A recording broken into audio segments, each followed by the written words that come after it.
दोस्तों, इस मौसम में हम नींबू, अदरक और हरी मिर्च का अचार तो अक्सर डालते हैं, पर हम नींबू के छिलकों को हमेशा फेंक देते हैं, जबकि नींबू के छिलकों का नींबू के रस से 10 गुना ज़्यादा फ़ायदा है। यानी कि जितने न्यूट्रिशंस, जितना विटामिन सी नींबू के रस में होता है, उससे 10 गुना ज़्यादा उसके छिलकों में होता है, जिन्हें हम फेंक देते हैं। पर आज हम ऐसा नहीं करेंगे। आज हम अचार ही डालेंगे नींबू के छिलकों का, अदरक का और हरी मिर्च का। जी हाँ, हैरान हो गए सुनकर, पर ये सच है। आज हम ऐसा तरीका आपको मैं बताने वाला हूँ कि जिससे हम नींबू के छिलकों का अचार डालेंगे और किसी को पता भी नहीं चलेगा कि इसके अंदर नींबू के छिलके भी इस्तेमाल किए गए हैं। सच मानना दोस्तों। चलिए वीडियो को लंबी ना करें और शुरू करते हैं कि इस अचार को बनाने के लिए हमें क्या क्या चाहिए।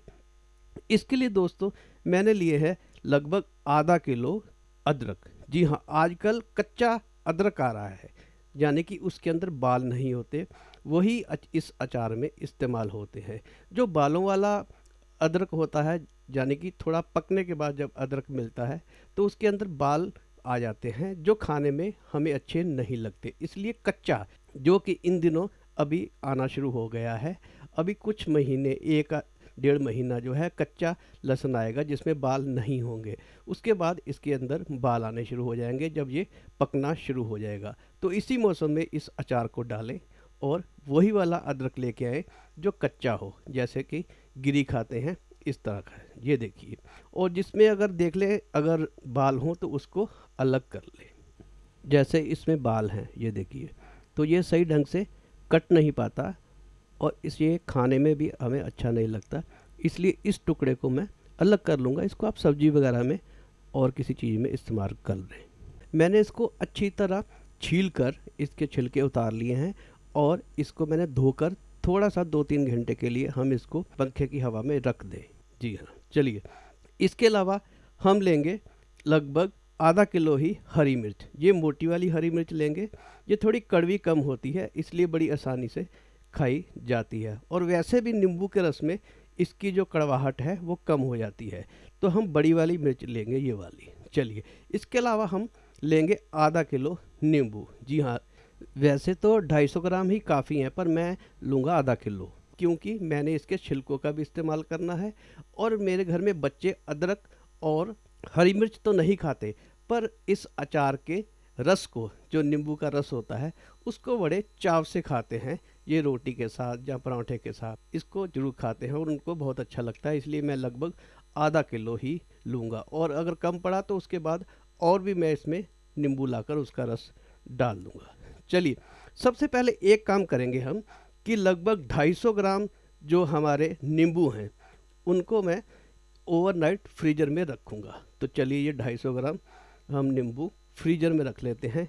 इनको हम पूरी तरह से जमा देंगे, तभी इनका इस्तेमाल हम कर पाएंगे नींबू के छिलकों का। चलिए दोस्तों, ये मैंने नींबू छील लिए हैं, सूख भी गए हैं और इनके जो छिलके हैं, जो ज़रूरी बात मैं आपको बताना भूल गया कि ये जो इसके छिलके हैं जो हमने छीले थे, इनको हम फेंकेंगे नहीं, बल्कि इसको धूप लगाकर इसको सुखा लेंगे और फिर इसे हम अपनी चाय बनाने में या चाय की पत्ती में इसको डाल सकते हैं। चलिए, अब हम अपने अदरक को काट लेते हैं। आप इसे गोल भी काट सकते हैं, पर मैं इसे बारीक बारीक काटूंगा, लच्छेदार। जितना आप बारीक काटेंगे उतना ही जल्दी और उतना ही बढ़िया अचार बनेगा और स्वादिष्ट लगेगा आपको खाने में। जितना बारीक हो सके आप इसको इस तरह से अपनी मर्ज़ी के हिसाब से, ये देखिए, इसको और बारीक काटते हैं। अभी पहले मोटे कटे हैं, इसको और इतने बारीक, बिल्कुल लच्छेदार, इस तरह से काटिए। देखिए कितने आराम से कट रहा है, क्योंकि इनके अंदर बाल नहीं है। अगर बाल होते तो ये इस तरह से गिरी की तरह कट नहीं पाता। तो हम ये सारा हमारा अदरक इस तरह से काट लेंगे। चलिए, हमने हरी मिर्च को भी अच्छी तरह धो लिया है। इसको धोने के बाद भी इसके अंदर थोड़ा एक्स्ट्रा मॉइस्चर होता है, जिसे हमें दूर करना ज़रूरी है। इसलिए किसी टिश्यू पेपर से या कपड़े की मदद से आप इसका जो एक्स्ट्रा मॉइस्चर है इस तरह से पोंछ लीजिएगा। क्योंकि वैसे तो इस अचार में मॉइस्चर होता ही है, पर ज़्यादा मॉइस्चर हो तो ये जल्दी ख़राब होने के चांसेस रहते हैं, इसलिए इसको इस तरह से आप इसका एक्स्ट्रा मॉइस्चर जो है वो हरी मिर्चों से उतार लें। चलिए अब हरी मिर्चों को हम काट लेते हैं। इस तरह से हरी मिर्च के पहले डंडियाँ अलग कर लेते और फिर इसको सिर्फ 2 टुकड़े ही इसके काफ़ी हैं। इनको इस तरह से बीच में से हरी मिर्च को काट कर इसके 2 टुकड़े हम कर लेते हैं। 2 टुकड़े ही काफ़ी हैं, आप ज़्यादा भी कर सकते हैं, पर मेरे हिसाब से 2 टुकड़े ही काफ़ी हैं। अगर कोई हरी मिर्च ज़्यादा बड़ी हो तो आप 4 कर लीजिएगा। चलिए ये हमारी सारी हरी मिर्चें कट गई हैं। चलिए हम अब अगला प्रोसेस शुरू करते हैं। एक चीज़ और दोस्तों, अगर वैसे तो हम इसमें हल्दी का इस्तेमाल करेंगे, पर आप कोशिश कीजिएगा कि अगर आपको कच्ची हल्दी मिल जाए तो लगभग 1-1.5 इंच का ये टुकड़ा कच्ची हल्दी का इस्तेमाल करें। अगर ना मिले तो आप नॉर्मल हल्दी का इस्तेमाल कर सकते हैं। चलिए अब असली जो राज की बात है नींबू के छिलकों का अचार डालने की, वो बता देता हूँ। ये देखिए पूरी तरह से ये जम चुके हैं, एक तरह से बर्फ़ बन चुके हैं। हाँ, अब ये तैयार हैं इनको अचार डालने के लिए। चलिए अब हमने करना कैसे है, चलिए वो भी सीख लेते हैं। इसको हम जैसे हम मूली कसते हैं या घिया कसते हैं या गोभी कसते हैं, ऐसे ही हम नींबू को भी इस तरह से कसेंगे। जी हाँ, ये देखिए यही मेन सीक्रेट है कि ये अचार कैसे डलेगा। ये देखिए इस तरह से हम नींबू को अच्छी तरह से क्रश कर लेंगे। चलिए हमने लगभग 250 ग्राम नींबुओं को इस तरह से क्रश कर दिया है, जिसकी कि उसके छिलके भी साथ ही कस गए हैं। चलिए इसी तरह से हम हल्दी को भी इस तरह से कस लेंगे। चलिए हल्दी को भी ये देखिए बड़े आराम से, कच्ची हल्दी है, बड़े आराम से कस जाएगी। चलिए ये हमारी हल्दी भी कस गई और नींबू के छिलके भी कस गए। चलिए दोस्तों अब अचार डाल लेते हैं। अब कोशिश करिएगा कि शीशे के कंटेनर में डालेंगे, क्योंकि ये खटाई वाला अचार है ना, तो इसको शीशे के कंटेनर में हम पहले अपनी सारी हरी मिर्चें डाल लेते हैं और फिर हम अपना कटा हुआ अदरक इस तरह से डाल लेते हैं और साथ ही डाल लेते हैं जो हमारे क्रश किए हुए कसे हुए जो नींबू के छिलके थे और साथ ही हल्दी, ये भी हम इसमें डाल देते हैं। चलिए अब बारी आ गई मसाले डालने की। हम डालेंगे इसमें काला नमक। जी हाँ, इसमें कम से कम छोटे 3 से 4 चम्मच काले नमक के जाएंगे। ये हमने काला नमक डाल दिया और 1-1.5 चम्मच हम सफ़ेद नमक डाल देंगे। हो सके तो सेंधा नमक डाल दीजिएगा, वो और भी अच्छा रहेगा। और 1 या 1.5 छोटा चम्मच काली मिर्च। बस इतने ही मसाले काफ़ी हैं हमारे अचार के लिए। चलिए ये हमारे बचे बाकी 250 ग्राम नींबू। एक और आपको ट्विस्ट बताता हूँ, जैसे नींबू निचोड़ने में अगर आपको मुश्किल होती है तो एक आप माइक्रोवेव प्लेट में इस तरह से नींबू को डालकर 10 सेकंड के हिसाब से, एक नींबू के हिसाब से 10 सेकंड लगा लीजिए। ये मेरे 7 हैं, इसलिए मैं लगभग 1 मिनट के लिए इसको लगाऊंगा और फिर देखिएगा चमत्कार कि इसका रस कैसे ज़बरदस्त तरीके से बाहर आएगा और बड़ी आसानी से। ये देखिए काट के दिखाता हूँ, ये अपने आप ही रस बाहर आने को तैयार है। ये देखिए, और नींबू इतने सॉफ्ट हो जाएंगे कि बड़ी आसानी से ही आप इनको निचोड़ पाएंगे। ये देखिए, ये लगभग 1 मिनट मैंने इसको माइक्रोवेव में रखा था।